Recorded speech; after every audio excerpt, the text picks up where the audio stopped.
Terus yang kedua, Nabi perintahkan kita ittiba kepada Utsman, kepada Khulafaur Rasyidin. Nah, sementara yang membukukan Quran pertama kali adalah Abu Bakar, disempurnakan oleh Umar. Maka para jamaah, membukukan Quran berarti kita telah mengikuti Nabi dengan mengikuti Abu Bakar dan Umar dan Utsman, karena mereka yang membukukan Quran. Dan membukukan Quran disepakati oleh para sahabat. Ijma, sepakatnya sahabat, dalil bukan? Sepakatnya sahabat, bukan afrodnya jemaah. Kalau afrodnya, yakni pendapat pribadi sahabat itu bukan dalil. Tapi kalau ijma'nya sahabat, dia dalil. Lah, membukukan Quran berdasarkan kesepakatan siapa? Sahabat. Berarti membukukan Quran itu sunnah, bukan bid'ah. Jadi keliru. Maka bid'ah itu adalah hal yang baru, dia adakan dalam urusan agama tanpa dalil. Nah, sekarang yang keempat, batasan sesuatu dihukumi bid'ah. Para jamaah sekalian, sesuatu dihukumi bid'ah apabila terpenuhi 3 syarat. Ini berdasarkan dalil dari hadis Nabi sallallahu alaihi wasallam, di mana Nabi bersabda, "Man ahdatsa fi amrina hadza ma laysa minhu fahuwa raddun." Siapa yang mengada-ada dalam urusan kami agama, fi amrina hadza ma laysa minhu, yang enggak ada dalil, enggak ada dasarnya dari kami, fahuwa raddun, maka dia tertolak. Lafaz yang lain, man amila amalan, man amila amalan laisa alaihi amruna fahuwa raddun. Mirip ini. Siapa yang beramal dengan amalan yang enggak ada tuntunan dari kami, amal itu tertolak. Nah, sekarang sesuatu atau batasan dihukumi bid'ah itu kalau apa? Terpenuhi 3 hal dari hadis tadi. Apa yang pertama jemaah? Yang pertama al-ihdas, perkara itu baru. Mana dasarnya? Man ahdatsa. Jadi perkara baru, enggak ada di zaman Nabi, enggak dilakukan sahabat. Ya. Jadi harus baru. Kalau Nabi melakukan, Nabi menyetujui, perhatikan jemaah, kalau Nabi Muhammad menyetujui perbuatan sahabat yang diada-adakan, itu bukan bid'ah, tapi itu sunnah. Sunnah takririyah namanya. Kan ada orang yang berdalil katanya boleh-boleh saja kita mengada-ada dalam urusan agama selama baik. Karena dalilnya katanya dulu sahabat itu ada yang mengada-ada. Mengada-ada dalam agama. Dan disetujui Nabi. Yaitu ketika sahabat Nabi bangkit dari rukuknya, kemudian di belakang Nabi sahabat membaca doa. Membaca Rabbana lakal hamdu hamdan katsiran thayyiban mubarakan fihi. Lalu selesai salat Nabi tanya, manil mutakalim, sapa sing maca iku mau? Ya. Maka sahabat mengatakan, ana ya Rasulullah. Lalu Nabi mengatakan, laqad waladi nafsu Muhammadin biyadih, laqad ra'aitu bid'an wa thalathina malakan yabtadiruna ayuhum yaktubuha awal. Kata Nabi, demi Allah yang jiwa Muhammad berada di tangannya, sungguh aku melihat 30 lebih malaikat berlomba rebutan siapa yang paling dulu mencatatnya lafaz tadi. Berarti katanya ini Nabi Muhammad menyetujui. Jemaah, kalau Nabi Muhammad yang menyetujui, itu maknanya berarti itu berdasarkan wahyu. Berarti itu wahyu. Allah sudah mewahyukan kepada Nabi kalau lafaz itu boleh dijadikan sebagai sandaran. Berarti menunjukkan kehebatan sahabat. Mimpinya saja itu menjadi dalil agama sahabat itu. Adzan yang biasa kita lafadzkan jemaah, adzan itu hasil mimpi sahabat. Lapor kepada Nabi, ya Rasul saya mimpi. Kan rencananya Rasul dengan sahabat itu kumpul. Rasul menginginkan cara untuk manggil orang sholat itu. Pertama ada yang usul pakai trompet. Tapi Nabi tidak mau, ini kayak Yahudi ini. Pakai lonceng Nabi nggak mau. Ada yang usul pakai api juga, ini kayak Majusi. Akhirnya putus, nggak ada kesimpulan. Pulang. Nah malamnya sahabat mimpi. Diajarkan lafaz-lafaz azan. Laporlah kepada Nabi, ya Rasul, ini saya mimpi demikian, bagaimana ini? Jadi ada orang datang ketika orang itu bawa lonceng. Lalu saya minta, ya Rasul, lonceng itu. Kata orang itu, untuk apa lonceng kamu ini? Lalu kata sahabat ini, yaitu sahabat Abdullah bin Zaid namanya. Ya. Lalu kata sahabat Abdullah bin Zaid ini, ya wahai fulan, lonceng itu untuk panggil orang sholat. Ya, karena barusan tadi siangnya gitu sudah rundingan sama Rasul musyawarah tentang masalah ini. Sampai ke bawah mimpi seperti itu. Untuk manggil orang sholat. Lalu kata orang yang sedang bawa lonceng apa? Jangan lonceng. Tapi saya ajarkan kamu lafad-lafad dengan lafad ini. Diajarkan lafad-lafad adzan. Allahu Akbar, Allahu Akbar, Allahu Akbar, Allahu Akbar, asyhadu an la. Terus sampai selesai. Lapor kepada Nabi, kata Nabi, ini ru'yah yang hak, ini ru'yah mimpi yang benar. Maka panggil Bilal, wahai Bilal, azanlah dengan lafad-lafad yang dimimpikan dalam mimpi Abdullah bin Zaid ini. Lah ini sahabat. Lah kalau sekarang kita mimpi rubah jadwal adan, gimana cuma? Mimpi duhur saya kok didatangi seorang Rasul ya. Mimpi saya itu duhur jadi 5 rakaat misalnya. Maka mimpi kita tidak berlaku cuma. Mimpi kita kadaluarsa sudah tidak berlaku lagi. Mimpi dihadapkan di zaman Rasul, dihadapkan kepada Rasul boleh. Sebagaimana perbuatan sahabat tadi. Maka kalau ada perbuatan sahabat yang disetujui Nabi, itu berarti wahyu sunnah bukan bid'ah. Jadi keliru. Kalau setelah Nabi wafat sudah tidak boleh lagi ada kreasi-kreasi dalam agama ini. Jelas ya? Maka itu syarat sesuatu disebut bid'ah yang tercela dalam agama. Apa syarat kedua jemaah? An yustanad hadal ihdath ila din. An yustanad hadal ihdath ila din.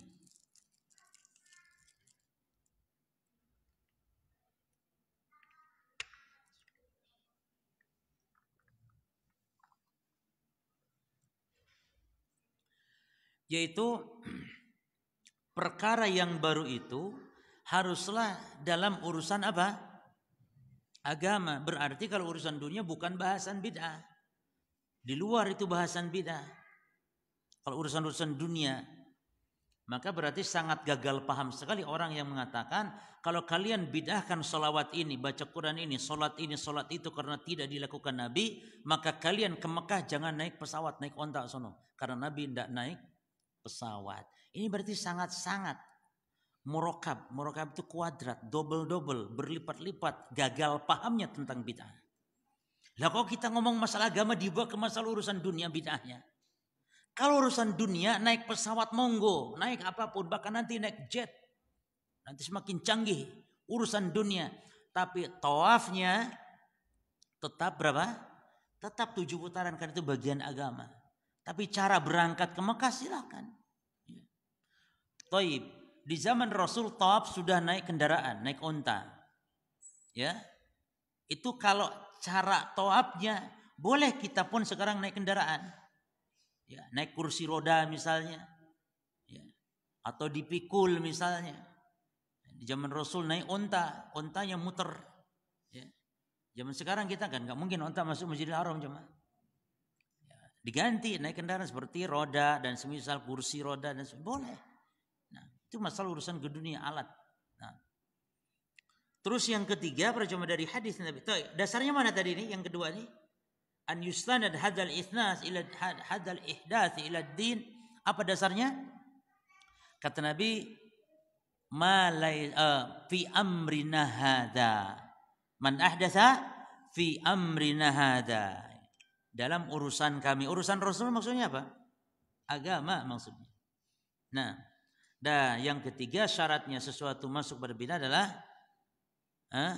laisa fihi dalilun. Tidak adanya dalil. Baik dalil secara umum atau dalil secara khusus. Karena pendalilan itu butuh yang khusus ya Mak. Dalil umum sholat, betul. Tapi menetapkan sholat alfiyah ini dalil khusus. Mana butuh kita dalil khusus ini? Kan orang mengatakan ahli bidah biasanya ketika dia sholat alfiyah. Kenapa sholat alfiyah? Mana dasarnya? Oh dasarnya perintah sholat. Aqimus sholat. Bukan aqimus sholat. Malam nisfu sya'bannya 100 baca qul 10 ini loh yang butuh dalil. Enggak bisa. Enggak punya dalilnya. Kalaupun ada hadis, hadisnya maudhu, hadis batil. Nah, itulah yang dimaksudnya. Maka di antara kaidah ittiba kepada Nabi itu adalah harus ittiba dalam 6 hal. Dalam jumlahnya salat, jumlahnya ibadah, waktu ibadah, tempat ibadah, tata cara ibadah, jenis ibadah, dan sebab ibadah. Ya, harus ittiba. Biasanya kan seperti contoh Maulid Nabi, dasarnya pasti cinta Nabi. Nah, itu cinta Nabi bukan dalil. Karena orang yang tidak Maulid pun tetap wajib cinta Nabi. Dalil merayakan dengan ngumpul seperti ini di tanggal sekian di bulan ini. Mana dalil itu yang dimaksud? Dalil khususnya. Nah, kalau tidak ada berarti jatuhlah dia kepada bid'ah. Baik. Lalu pembagian bid'ah berjamaah. Pembagian bid'ah. Bid'ah itu dari segi hukum terbagi dua. Ada bid'ah mufassiqah dan ada bid'ah al-mukafirah. Bid'ah yang pertama, bid'ah yang konsekuensi hanya fasik. Yaitu bid'ah pada amaliyah, bid'ah pada ibadah, bid'ah pada baca Quran, bid'ah salat, bid'ah puasa. Itu bid'ah amaliyah, itu konsekuensinya mufassiqah. Seperti bid'ah salat alfiyah, salat raghaib. Ya. Adapun yang kedua bid'ah al-mukaffirah, bid'ah yang konsekuensinya kufur. Maka di antara bahaya bid'ah apa jemaah? Bid'ah itu baridul kufri. Bid'ah itu penghantar kepada kekufuran bid'ah itu. Ya. Itu bahaya bid'ah. Maka dosa bid'ah itu dosa di atas atau di bawah dari kesyirikan, kekufuran. Bahaya para jemaah. Dan juga di antara bahaya bid'ah nanti akan kita bahas di poin ke-6 insyaallah. Sulit taubat orang berbuat bid'ah itu. Angel taubat. Dan orang yang paling ngeyel di muka bumi adalah ahli bid'ah. Paling ngeyel. Orang itu akan selamat ketika ngikut dalil. Ahli bid'ah disampaikan dalil malah dalilnya ditolak mentah-mentah. Makanya repot. Pokoknya harga mati istilahnya bid'ah itu. Harga mati. Jadi mati di atas bid'ah. Maka sulit taubatnya kata Nabi. Innallaha hazaba tawata an kulli sahibi bid'atin hatta yada'a bid'atahu. Allah itu menghalangi taubatnya pelaku bid'ah sehingga dia tinggalkan kebid'ahannya. Maksudnya bukan Allah tidak terima taubatnya ahli bid'ah, tapi angel, sulit karena dia merasa di atas kebenaran. Baik, jadi bid'ah yang kedua ini bid'ah al-mukaffirah. Seperti apa? Bid'ah yang dalam pokok-pokok agama. Seperti bid'ah tentang takdir, kebid'ahan tentang celaan kepada para sahabat, kebid'ahan tentang sifat-sifat Allah. Itu bahaya. Seperti bid'ah Jahmiyah, bid'ahnya Syiah, bid'ahnya Qadariyah. Itu bid'ah-bid'ah mukafirah. Ya. Konsekuensinya bisa kufur. Seperti akidah Jahmiyah, Jahm bin Safwan itu dikafirkan oleh ulama. Karena rusaknya sifat Allah, nama Allah diingkari. Ya. Dia dalam masalah iman, dalam masalah takdir juga sesat menyimpang. Nah, seperti juga Syiah, Rafidhah dan semisal. Maka itu bid'ah mukafirah. Nah, sekarang bahaya bid'ah para jemaah. Mungkin untuk supaya bisa dihitung ya, karena banyak sekali bahaya bid'ah. Yang pertama para jemaah bid'ah bahayanya dia seperti tadi dikatakan sulit untuk bertobat. Ya, bahaya bid'ah. Sulit tobat karena merasa baik, merasa benar. Allah mengatakan hal nunabiyukum bil akhsarina a'mala alladzina dhalla sa'yuhum fil hayati dunya wa hum yahsabuna annahum yuhsinuna sun'a. Maukah kami beritahukan engkau orang yang paling merugi amalannya itu orang yang berbuat kesesatan saat di dunia.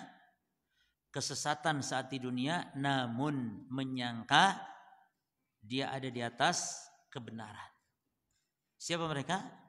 Siapapun, bukan hanya ahli bid'ah. Siapa saja orang berbuat kesesatan namun menyangka itu baik. Salah satunya tentu ahli bid'ah. Maka firman Allah para jemaah, coba antum baca tafsir firman Allah di surat Al-Ghasyiyah yang sering kita baca, amilatun nasibah tasla naran hamiyah. amilatun, mereka beramal nasibah dengan letih, capek mereka. Namun ujung-ujungnya tasla naran hamiyah, dimasukkan ke dalam neraka yang amat panas. Capek di dunia. Tafsiran para sahabat diantaranya Ibnu Abbas menafsirkan beramal di dunia capek namun ujungnya neraka adalah an-nasara. An-nasara. Kenapa enggak Yahudi? Ada yang bisa jawab? Kenapa diterjemahkan, ditafsirkan itu Nasrani? Kenapa bukan Yahudi? Tadi di Al-Fatihah sudah kita bahas sedikit. Coba jawabannya kenapa? Si karakter Nasrani apa dulu gitu loh? Karakter Nasrani apa? Beramal tanpa ilmu, jadi sesat. Berarti makna orang yang letih, capek beramal tapi neraka, amalannya di dunia itu sesat. Jadi capek amal namun tidak bermanfaat. Persis itu. Ada korelasi antara ayat ini dengan surah Al-Kahfi di ayat berapa itu?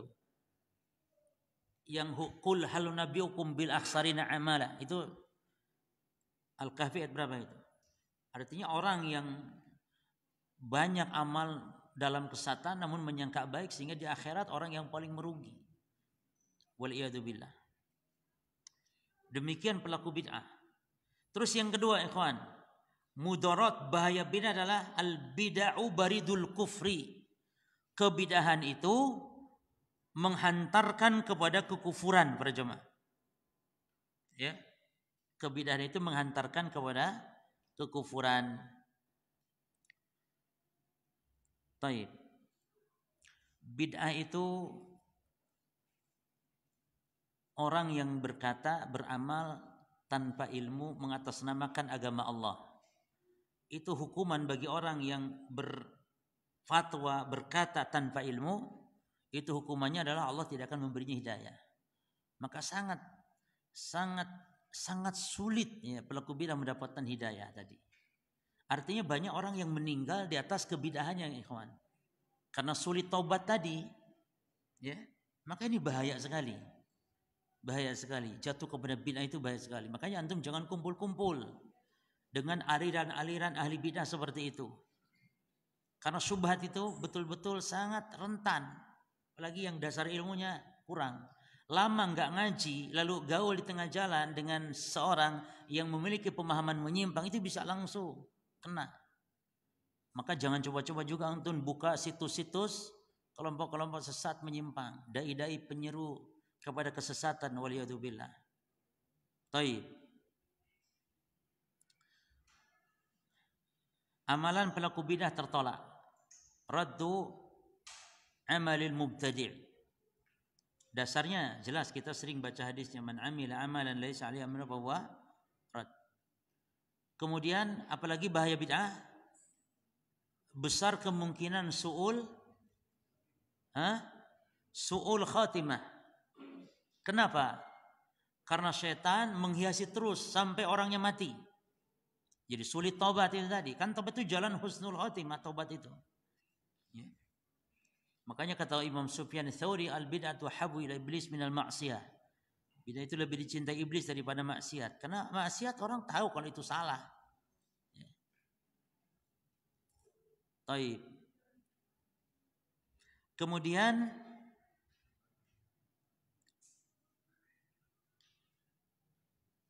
al-mubtadi, pelaku bid'ah, yuhalu bainahu wa baina asy-syurbi min haudhin nabi, akan terhalangi, terusir dari minum telaganya Nabi. Jadi di antara yang akan diusir nanti dari telaga Nabi adalah pelaku bid'ah. Ketika Nabi Muhammad tahu kalau itu adalah umatnya karena ada tandanya.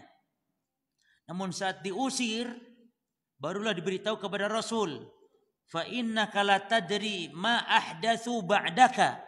Engkau enggak tahu wahai Muhammad apa yang mereka perbuat umatmu itu. Apa yang mereka perbuat sepeninggalmu dari perkara ahdatsu, perkara yang diadakan dalam agama. Tidak ada para jemaah, orang kalau sudah minum di telaganya Nabi, berarti orang itu tidak akan haus selama-lamanya. Oh, di antara kenikmatan. minum di telaga. Dan Nabi menunggu kita. Ya, kata Nabi, inni faratukum alal haud. Aku duluan. Jadi faratukum itu aku duluan. Menunggu kalian di mana? Di telaga, kata Nabi. Jadi kita ini ditunggu oleh Nabi di telaga. Nabi sudah berangkat duluan. Kita nyusul. Nabi sudah berangkat duluan. Taib.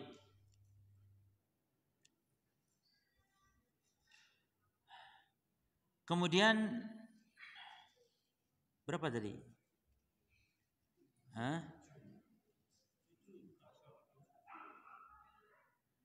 Bus cukuplah 7 ayat tuh. Tambah banyak sebenarnya mudarat-mudaratnya ini banyak sekali jemaah.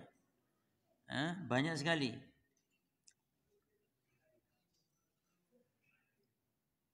Cuman itu yang paling bahaya ya. Paling bahaya. Diusir dari telaga Nabi, sulit taubat, kemudian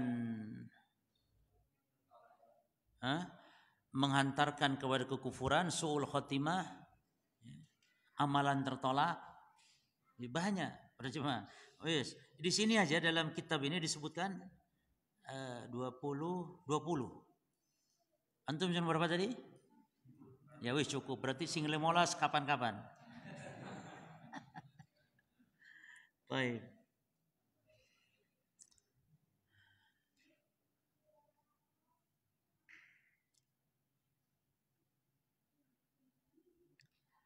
Baik, sebab-sebab kebid'ahan.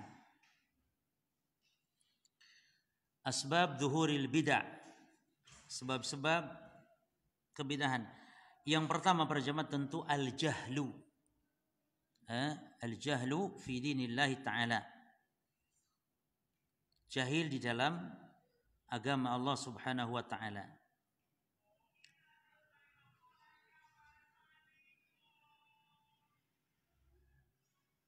Yang kedua, ulama usu, ulama-ulama yang buruk, yang menyeru. Makanya dengan adanya ungkapan istilah bidah hasanah, justru itu semakin menyebarkan bidah itu. Dan tidak ada seorang pun ulama ahli sunnah yang mengatakan ada istilah bidah hasanah, kecuali dalam bab sebagai bahasa.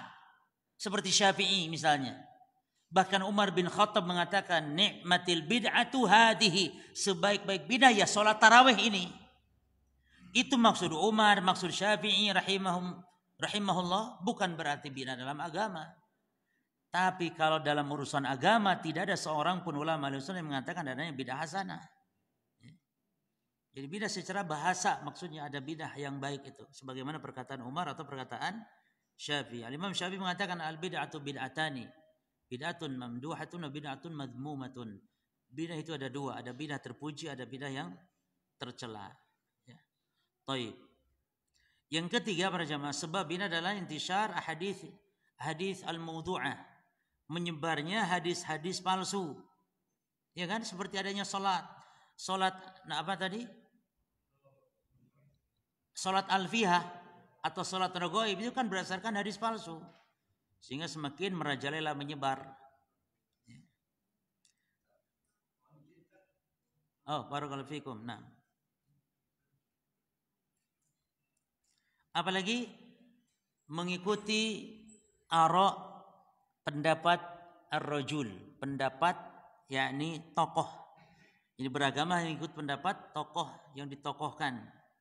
Nah, tidak berdasarkan kepada dalil ini sebab diantara menyebarnya ke bid'ahan. Dan banyak diantara faktor dan sebab-sebab yang lainnya.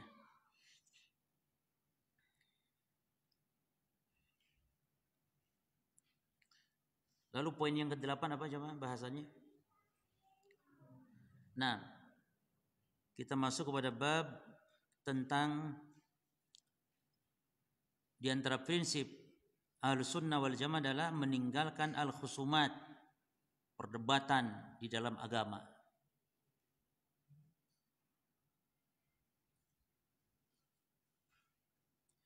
Baik. Bahasan ini panjang jemaah ya. Bahasan ini panjang. Kita akan kaji berkaitan dengan khusus bab ini. Ya. Artinya ada nanti dawabit tentang masalah bab menghajar, ya, menghajar bab juga masalah perdebatan bermajlis dengan ahli bidah.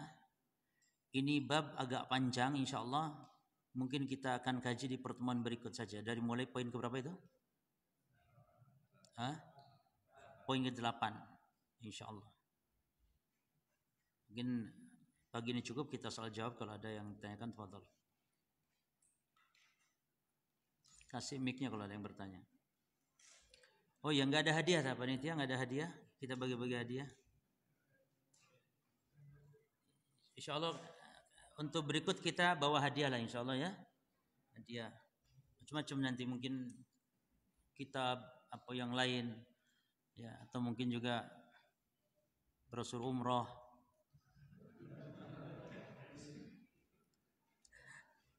Brosurnya saja. Nah, fadhal.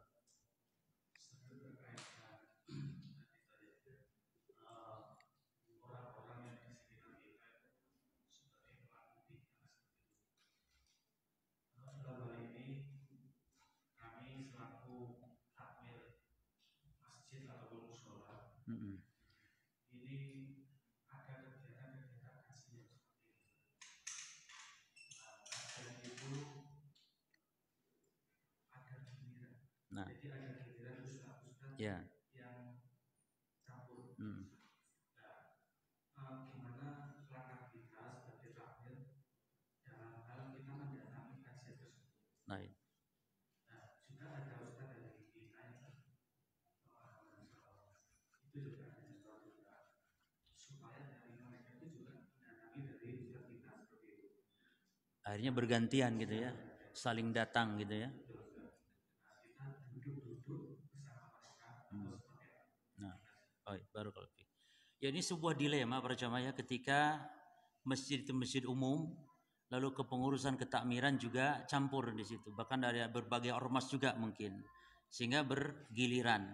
Tidak masalah kalau mengadakan pengajian di masjid itu, karena itu juga bukan masjid bukan masjid kita yang kita bangun ya, yang kita bina, bukan, tapi masjid umum, maka tidak masalah walaupun campur-campur seperti itu.